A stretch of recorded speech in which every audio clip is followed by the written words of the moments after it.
السلام علیکم میرے پیارے دوستو، میری آج کی کہانی کا موضوع ہے اے انسان تجھے کیا چاہیے۔ کہانی یوں شروع ہوتی ہے۔ اف نہیں اللہ میاں، اس بار نہیں۔ روبی نے دونوں ہاتھوں کو کس کر اپنی آنکھوں کو بند کر لیا، جیسے کہ اگر وہ نہیں دیکھے گی تو خطرہ ٹل جائے گا یا پھر کچھ بھی برا نہیں ہوگا۔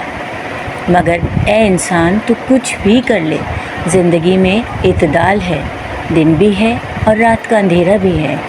ہم کتنا ہی چاہیں کہ ہر دم ہماری زندگی میں بہار رہے، خوشیاں رہیں، مگر ایسا ممکن ہی نہیں ہے۔ اللہ تعالیٰ کی شان ہے کہ اس نے انتظار کے بعد، محنت کے بعد اور صبر کے بعد انسان کی زندگی میں خوشیاں اور راحتیں لکھی ہیں۔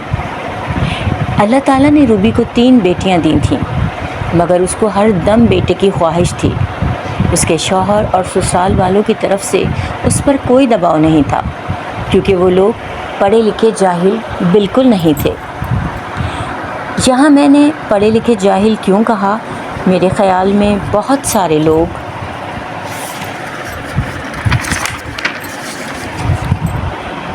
میری اس بات کو سمجھ گئے ہوں گے، کیونکہ اچھی اور مثبت سوچ اور عمل کے لیے ڈگریاں ضروری نہیں ہیں، بلکہ ایک اچھا انسان ہونا ضروری ہے۔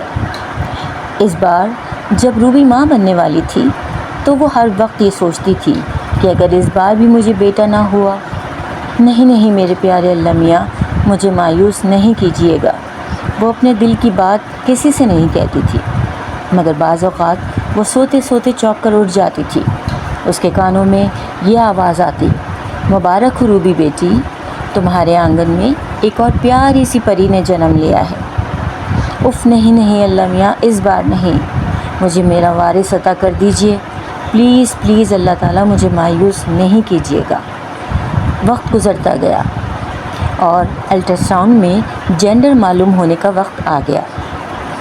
آج روبی کو لگتا تھا کہ اس کا دن بہت ہی پریشان کن ہے اور اس کا دل بند ہو جائے گا۔ وہ انتظار گاہ میں بیٹھی تھی اور اپنے ارد گرد کے ماحول سے بالکل بے خبر اپنے خیالوں میں گم تھی۔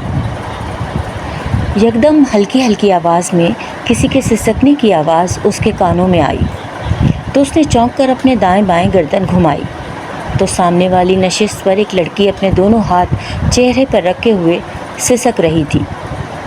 اس کی آنکھوں کی سرخی اور سوجن دیکھ کر وہ سمجھ گئی کہ وہ کافی دیر سے رو رہی ہے یا پھر کافی دنوں سے رو رہی ہے۔ کچھ لمحوں کے لیے روبی بھول گئی کہ وہ خود کیا سوچ رہی تھی اور کیا دعائیں مانگ رہی تھی۔ کچھ دیر غور سے اس لڑکی کو دیکھتی رہی، پھر ہمت کر کے اس کے برابر میں جا بیٹھی۔ اپنی پانی کی بوتل اس کے ہاتھ میں دیتے ہوئے بولی، نہیں رو بہن، لو پانی پی لو۔ کیا تمہارے ساتھ کوئی نہیں آیا ہے؟ اس نے اپنی آنسو سے بھیگی ہوئی آنکھیں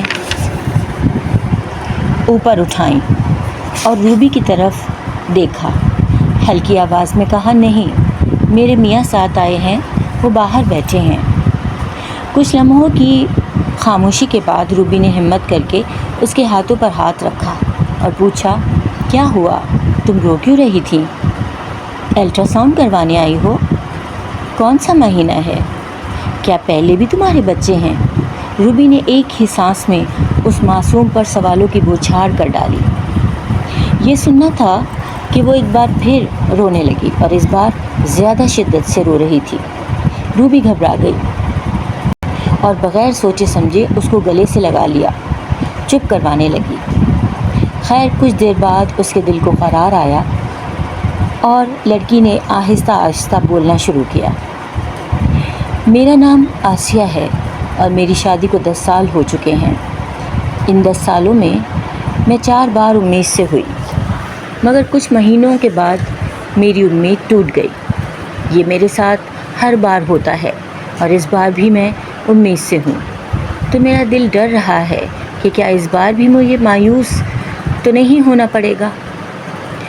تمہیں پتہ ہے اس ڈر سے میں دن رات روتی ہوں، جبکہ میرے شوہر اور گھر کے تمام ہی لوگ مجھے بہت پیار کرتے ہیں اور ہر وقت مجھے سمجھاتے رہتے ہیں کہ سب ٹھیک ہو جائے گا۔ اللہ ضرور تمہیں اولاد کی نعمت سے نوازے گا۔ وہ یہ کہہ کر زور زور سے رونے لگی۔ میری اللہ تعالیٰ سے ہر دم یہ دعا ہے کہ اے اللہ، چاہے بیٹی دے یا بیٹا، بس مجھے اولاد کی نعمت سے نواز دے۔ روبی کو جیسے کسی نے کانٹوں پر گھسیٹ دیا۔ اس کا یہ جملہ روبی کے کانوں میں زور شور سے گونج رہا تھا، چاہے بیٹا دے یا بیٹی، مجھے بس اولاد کی نعمت سے نواز دے میرے اللہ۔ روبی نے اپنے آپ کو اس لڑکی کی جگہ پر سوچا تو خوف اور ندامت کے مارے اس کا دل بند ہونے لگا۔ یہ لڑکی ایک بچے کے لیے ترس رہی ہے اور اللہ تعالیٰ نے مجھے 3 اولادوں سے نوازا ہے، اور میں پھر بھی ناشکری کرتی ہوں اور ہر وقت اللہ تعالیٰ سے گلہ کرتی ہوں، ناخوش رہتی ہوں۔ اگر اللہ مجھے بے اولاد رکھ دیتا تو پھر کیا ہوتا؟ ایسا سوچنا بھی اس کے لیے محال تھا۔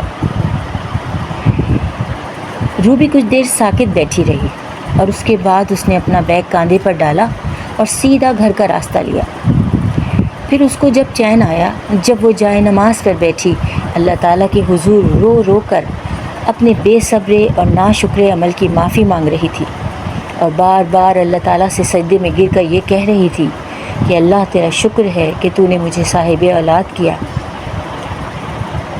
ہاں تو دوستوں، بیٹی ہو یا بیٹا، آپ کا نام اور نسل دونوں سے چلتی ہے۔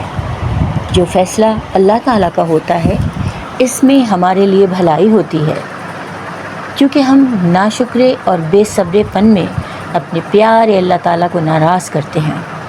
اللہ تعالیٰ نے انسان کو پیدا کیا ہے اور وہ اپنی بنائی ہوئی انسان کی مورت کو اچھے سے پہچانتا ہے۔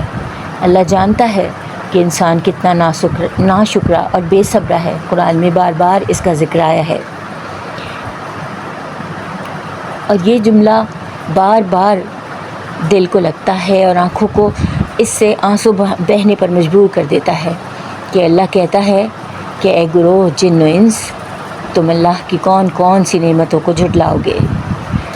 بے شک ہمیں چاہیے کہ اللہ نے جو کچھ ہماری نصیب میں لکھا ہے، جو کچھ ہماری زندگی میں ہوتا چلا جاتا ہے، اس پر صبر کریں، اس پر شکر کریں، اور سمجھ لیں اس بات کو کہ اللہ 70 ماؤں سے زیادہ ہم سے پیار کرتا ہے، اور وہ ہم پر اتنا ہی بوجھ ڈالتا ہے جتنا کہ ہم اٹھا سکیں۔ میری آج کی کہانی کا اختتام یہیں پر ہوتا ہے۔ اجازت دیجیے، اللہ حافظ۔